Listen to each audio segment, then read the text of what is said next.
یہ قرآن مجید نے 4 شرطیں لگائیں، فرمایا جس بندے میں یہ 4 خوبیاں پائی جائیں گی اسے اللہ کامیابی عطا فرمائے گا۔ مسلمان کی سوچ کے خلاف ہے یہ بات، یہ قرآن کی فکر کے خلاف ہے کہ اپنی فکر کرو۔ برما کے لیے، کشمیر کے لیے، فلسطین کے لیے بات نہ کرو، اپنی فکر کرو۔ یہ قرآن کی سوچ کے خلاف ہے، یہ قرآن کے پیغام کے خلاف ہے۔ اس لیے کہ اگر صرف اپنی بات ہوتی تو آمنو اور عامل الصالحات پہ بات ختم ہو گئی ہوتی، پھر بات آگے نہ چلتی۔ جب کہا گیا وَتَوَاصَوْا بِالْحَقِّ، حق بات کی تلقین کرنی ہے۔ اگر بات صرف اپنی ذات کی ہوتی تو ٹھیک ہو گیا، تو نماز پڑھی، روزہ رکھا، حج کیا، ختم ہو گئی۔ لیکن میرے نبی پاک صلی اللہ تعالی علیہ وسلم نے ارشاد فرمایا، ایک بستی میں 2 3 4 نیک لوگ رہتے تھے۔ میرے پیارے کریم رسول فرماتے ہیں 3 4 بڑے پرہیزگار، متقی، صاف ستھرے صوفی صاحب، درویش صاحب، علامہ صاحب، بڑے جو کہتے تھے بالکل جی میں کوئی بات نہیں کرتا، کسی بادشاہ کو نہیں چھیڑتا، میں تو بس لوگوں کو اللہ اللہ بتاتا ہوں، میرا کوئی تعلق نہیں، کوئی مرے کوئی جیے۔ بڑے نیک، صاف ستھرے، پرہیزگار۔ باقی ساری بستی گناہ کرتی تھی۔ نبی پاک علیہ السلام فرماتے ہیں رب کریم نے کچھ عرصے تک مہلت دی، پھر مشیت خداوندی، اللہ کا قانون حرکت میں آیا تو کہا جبریل ساری بستی تباہ کر دو، تباہ کر دو۔ اللہ مہلت دیتا ہے، مہلت دیتا ہے۔ ہم لوگ سمجھتے ہیں نہیں ہماری سیاسی چالیں صحیح چل رہی ہیں، اللہ مہلت دیتا ہے۔ رب کریم نے فرمایا جبریل انہیں تباہ کر دو، تو حضرت جبریل امین علیہ السلام نے عرض کی مولا وہاں تو تیرے 3 4 بڑے نیک بندے بھی رہتے ہیں، بڑے پرہیزگار، سچ بولنے والے، دیانتداری والے، حاجی صاحب، نمازی صاحب، صوفی صاحب، پیر صاحب، بڑے خوبصورت، ان کا کیا کریں؟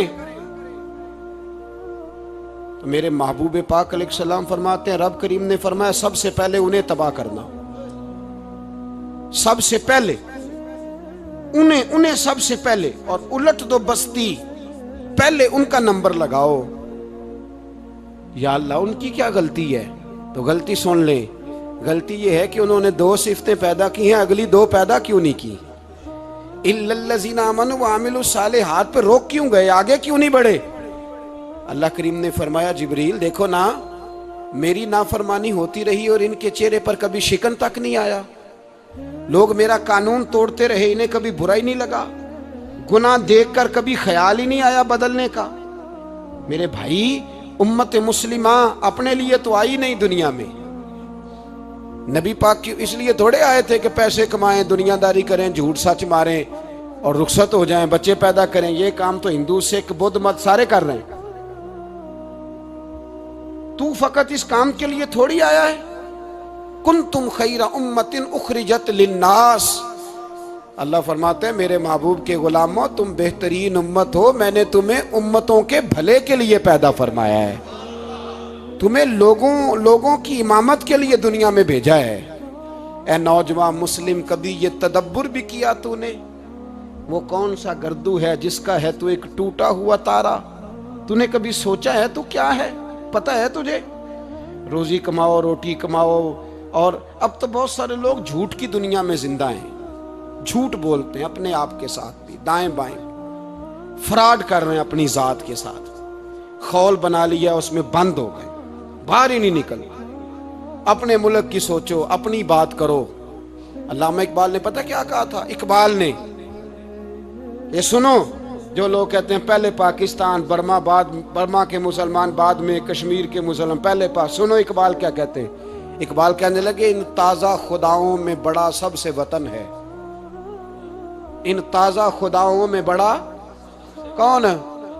وطن کی محبت ایمان کا حصہ، اس میں شک نہیں، لیکن اگر اسلام سے پہلے وطن آ گیا تو اقبال کہتے ہیں ان تازہ خداؤں میں بڑا سب سے وطن ہے، اور جو پیرہن اس کا ہے وہ مذہب کا کفن ہے۔ فرماتے ہیں جو وطن اوڑھ لیتا ہے اس نے اپنے مذہب کو دفن کر دیا۔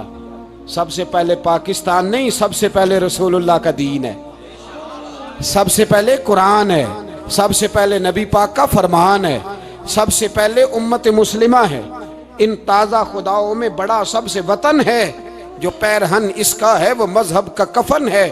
اور اقبال کہنے لگے قوم مذہب سے ہے، مذہب جو نہیں تم بھی نہیں.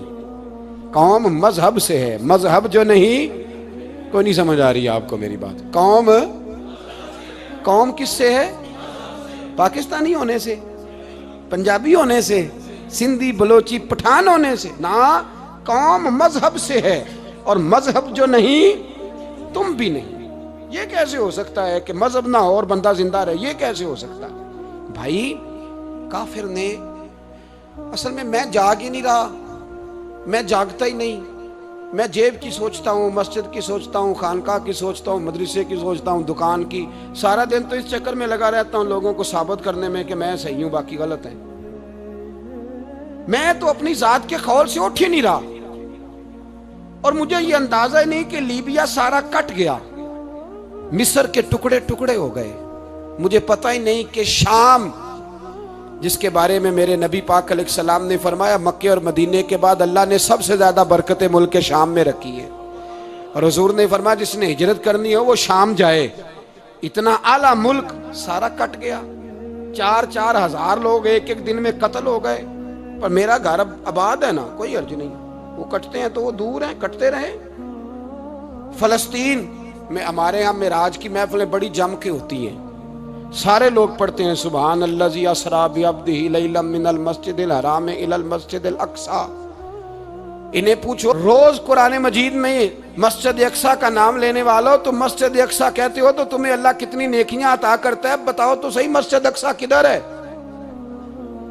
اور اب تو میری طرح کے مولوی آدھی حدیث سناتے ہیں، کہتے ہیں مسجد نبی میں ایک نماز پڑھو تو 50,000 کا ثواب، حرم شریف میں پڑھو تو 1,00,000 کا ثواب. مولانا حدیث یہاں سے شروع نہیں ہوتی.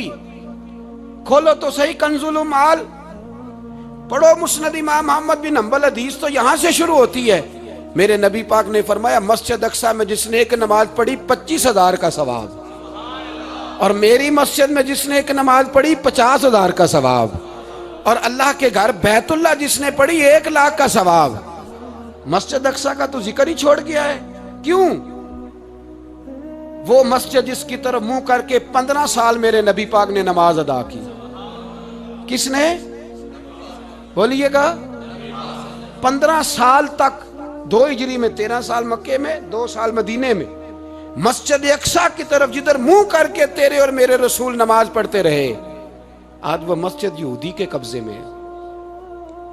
کئی جمعے تالا رہتا ہے، وہاں نماز نہیں پڑھنے دی جاتی. مجھے کیا لگے اس بات سے؟ میری مسجد میں تھوڑی لگا ہوا ہے. ایسی ہوا چلی ہے کہ ہر شخص سوچتا ہے تمام شہر جلے بس ایک میرا گھر نہ جلے. بھائی یہ وہ دور ہے جس دور میں ذرا سی بھی کسی شخص کو تکلیف ہوتی ہے تو عالمی میڈیا پہ بات جاتی ہے، موبائل جیبوں میں فوراً تصویریں کیش ہوتی ہیں. میں اور آپ، ہمارا اس قوم سے تعلق ہے جس قوم کے بچے کٹ گئے، ذبح ہو گئے. عورتوں کے پستان کاٹ کے برما کے بدھوں نے ان کے کباب بنا کے کھا لیے.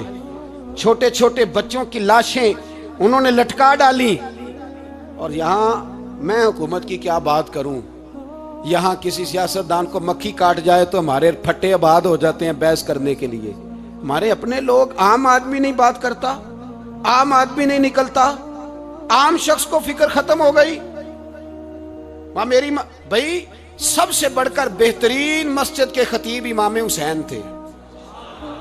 مسجد نبی سے بڑی بھی کوئی مسجد ہوگی جس منبر پر رسول پاک بیٹھ کے خطبہ دیا کرتے تھے؟ اور میرے مصطفیٰ کے آستانے سے بڑا بھی کوئی آستانہ ہوگا جس کی سجادگی امام حسین کے پاس تھی؟ کہتے ہیں ہمارا کیا تعلق، ہمیں کیا لگے، جو مرضی ہوتا پھرے. امام علی مقام آرام سے مسجد نبی میں بیٹھے تھے. زمانہ پوری دنیا سے جاتا تھا، ہاتھ چومتا تھا، قدموں میں بیٹھتا تھا.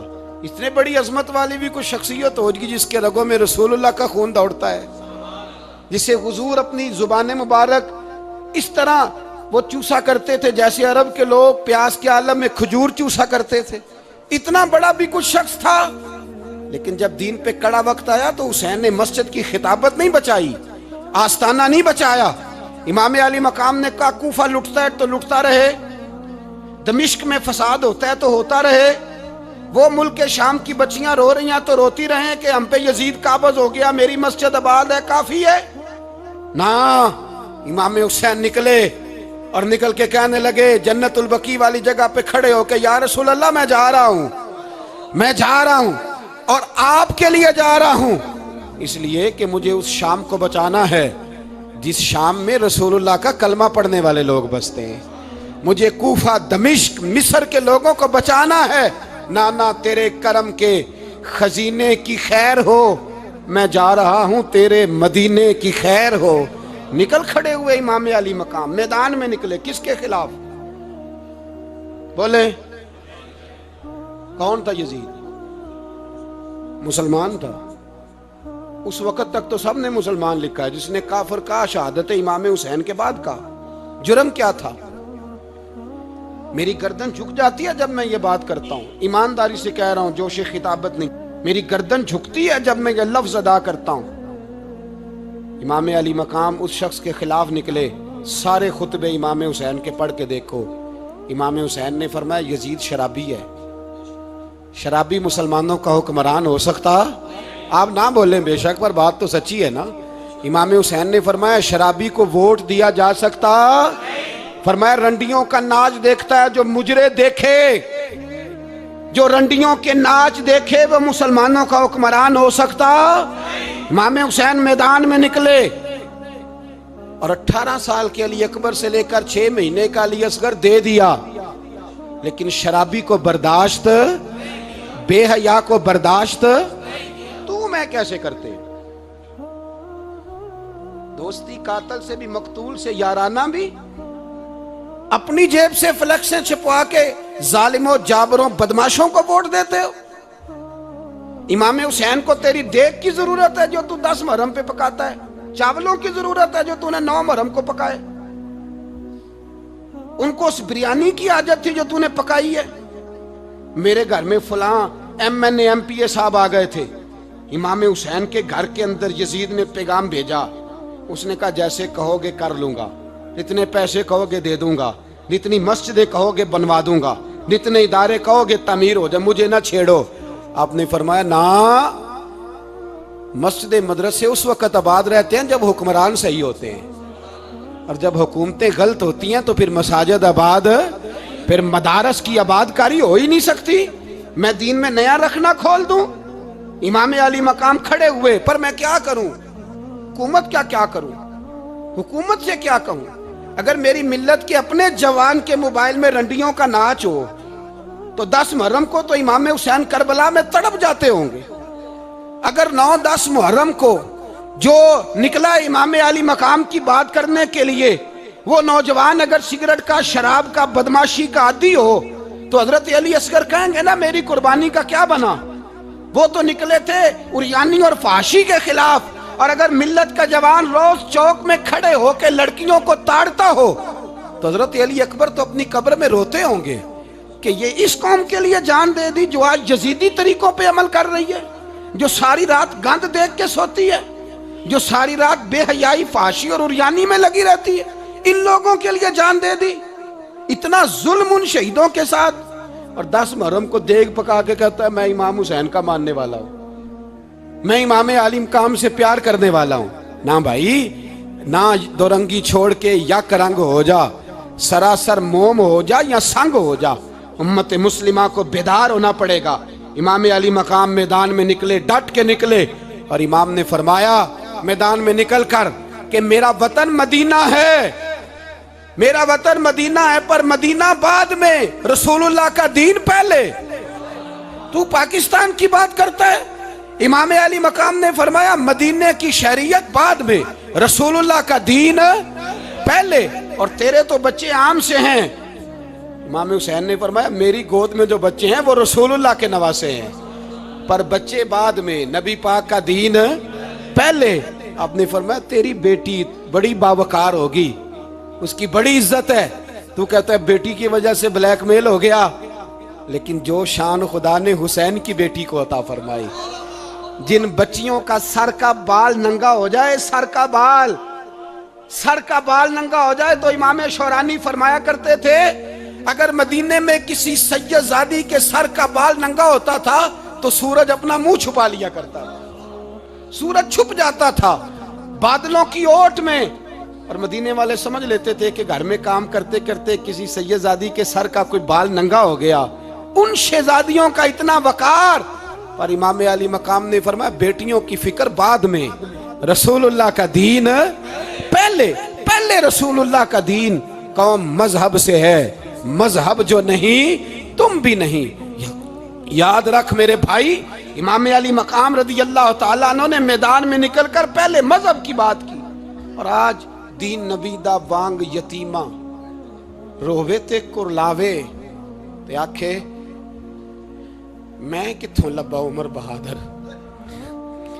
میں کتھوں لبا عمر بہادر جیڑا مینوں سینے لاوے۔ معصوم بچے، معصوم، آج تک کدھر ہے تمہارا اقوام متحدہ؟ بلاؤ نا اسے۔ بھیک مانگتے پھرتے ہو کافروں سے، بھیک مانگتے ہو۔ بچہ شام کو گھر نہ آئے تو ماں دروازے پہ نظر لگا کہتی بیٹے ٹائم پہ آ جایا کر، مجھے نیند نہیں آتی، وقت پہ۔ برما کی اس ماں سے بھی جا کے پوچھو جس کا بچہ پلٹ کے آئے کوئی نہیں، آیا ہی نہیں، اس سے بھی پوچھو۔ بچے نے آدھی رات کو روٹی مانگ لی تو فالج زدہ ماں، اس کو فالج تھا، وہ رینگتی ہوئی اٹھی اور اس نے اپنے لال کو روٹی پکا کے دی۔ باپ کہتا رہا چل چھوڑ، سو جا بیٹے تیری اماں۔ اس نے کہا نہیں مجھے نیند نہیں آتی، بیٹا بھوکا ہے۔ اس ماں سے بھی کبھی پوچھ، اس ماں سے جو بنگلہ دیش کے خیمے میں بیٹھی ہے، تو بی بی سی لندن کا رپورٹر کہتا ہے کہ تیری خواہش کیا ہے؟ کہتی کوئی بھی نہیں، چلو 2 دن کے بعد ہی صحیح میرے بیٹے کو ایک روٹی دے جایا کرو، یہ روٹی مانگتا ہے مجھ سے، میں کدھر سے لاؤں؟ یہ لوارث قوم ہے، میں حکمران سے جا کے بات کروں؟ جب میرا اپنا نمازی مسلمان کہتا ہے پہلے پاکستان کے بچے تو پال لو، میرے بھائی تجھے خبر ہی نہیں۔ یہ تو جانا تو کبھی گنبد خضرا پہ، تو میرے مصطفیٰ نے فرمایا من ازا مسلم فقد ازانی، فرمایا جب میرا مسلمان تکلیف میں ہوتا ہے تو میں گنبد میں تکلیف میں ہوتا ہوں، مجھے درد ہوتا ہے، مجھے اذیت ہوتی ہے۔ پوچھ جا کے محبوب پاک سے، میرے عزیز کسی کو غم ہی نہیں ان لوگوں کا، کسی کو پرواہ ہی نہیں، کچھ سوچتا ہی نہیں ان کے بارے میں۔ میں اپنے گھر میں مست ہوں، آپ اپنے گھر میں مست ہیں۔ میرے رسول اللہ کی امت لٹ گئی ساری، جگہ جگہ تباہی، 1 انچ دھرتی پر زمین ایسی نہیں جو کافر کی ہو اور خون بہتا ہو۔ ایک ریمن ڈیوس امریکی کتا یہاں بند تھا مسلمانوں کے قتل میں، انہیں اپنی قوم کی اتنی فکر تھی وہ راتوں رات چھڑا کے لے گئے، لیکن میری اور تیری بہن عافیہ صدیقیہ سالوں سے بند ہے۔ تڑپ کے پوچھا ہے مسلمانوں نے کہ اس کی غلطی تو بتاؤ، اس کا قصور نہیں پر وہ بند ہے، کوئی نہیں بات کرنے والا، کوئی نہیں۔ مسجد جانے جمعہ تو پڑھانا ہے، اس میں غرض نہیں درد ہے کہ نہیں کہ، اس میں تو اتنا پتہ ہے کہ گھنٹے تقریر ہے کرنی ہے۔ پیر صاحب صبح سے شام تک تعویذ لکھتے، سیاستدان صبح سے شام تک جنازہ بھی تب پڑتا ہے کہ مجھے ووٹ ملیں گے۔ تاجر کہتا ہے بس دکان چلنی چاہیے، مر جائے میری طرف سے ساری دنیا، بس کرو، اس خول سے باہر نکلو۔ اے نوجوان مسلم، کبھی یہ تدبر بھی کیا تو نے وہ کون سا گردوں ہے جس کا ہے تو ایک ٹوٹا ہوا تارا؟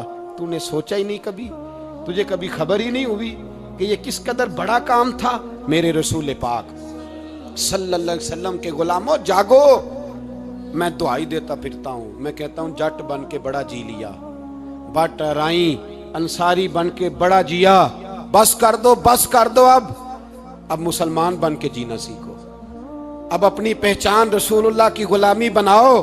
اب کہو پہلے دین باقی ہر چیز بعد میں، بس کرو، بہت ہو چکا ہمارے ساتھ، اب تھوڑا جاگو۔ میں بہت ساری باتیں دل میں لے کے آیا تھا جو آپ سے کرنی تھی، پر یہ لفظ ہیں کہ ٹوٹتے ہی جا رہے ہیں، بات ہے کہ سمت کا تعین ہی نہیں ہو پا رہا۔ میرے بھائی میں تو کبھی کبھی سوچتا ہوں لگتا ہے رب بھی ناراض ہو گیا ہے اور ہمیں منانے کا طریقہ بھی بھول گیا ہے۔ نہ ہماری مسجدوں میں تہجد پڑھی جاتی ہے، نہ کسی کو نماز توبہ یاد رہی، نہ کوئی استسقاء والا ہے، کوئی نہیں۔ جو پیر صاحب کے پاس جا کے بیٹھتا ہے تھپکی دیتے ہیں، کہتے ہیں جا تیرا کام ہو جائے گا، موج کر،